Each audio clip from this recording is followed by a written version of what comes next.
हमने इससे पहले लेक्चर में थर्ड ऑपरेशन पढ़े, जिसमें डेटा बेस क्रिएट करें, डेटाबेस का यूज करें, टेबल क्रिएट करें एंड टेबल में डेटा मैनेजमेंट करें। डेटा मैनेजमेंट करने के 4 तरीके होते हैं: इंसर्ट करना, अपडेट करना, सेलेक्ट करना एंड डिलीट करना।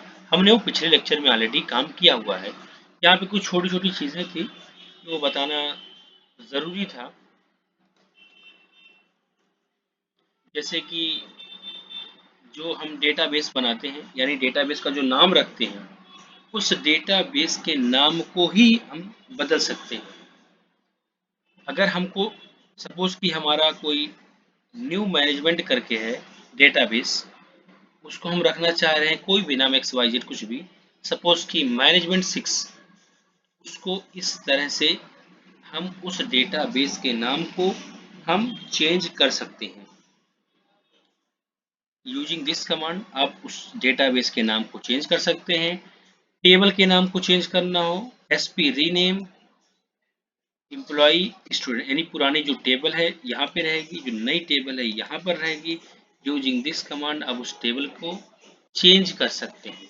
अगर कोई कॉलम हमको ऐड करना हो टेबल में, सिंगल कॉलम, तो यूजिंग दिस कमांड अल्टर का इस्तेमाल करते हैं और उस कॉलम, उस टेबल में नए कॉलम हम ऐड कर सकते हैं। और अगर हमें मल्टीपल कॉलम ऐड करना हो तो हम इस तरह ऐड कर सकते हैं। अगर हमको कोई कॉलम रिमूव करना हो, हटाना हो, तो अल्टर टेबल एम्प्लॉय ड्रॉप का इस्तेमाल करते हैं और इस तरह से हम अपने कॉलम को ड्रॉप कर सकते हैं, हटा सकते हैं। मल्टीपल कॉलम हटाना हो, यूजिंग दिस कमांड उसको मल्टीपल कॉलम हमारा हट जाएगा।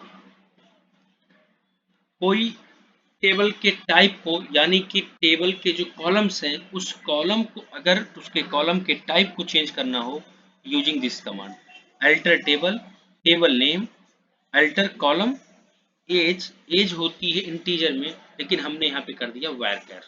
हम इसका यूज करेंगे और हमारा वो कॉलम चेंज हो जाएगा, यानी कि कॉलम का जो टाइप होगा उस टाइप को चेंज करने के लिए हमको ये इस्तेमाल करना पड़ेगा यूजिंग दिस कमांड।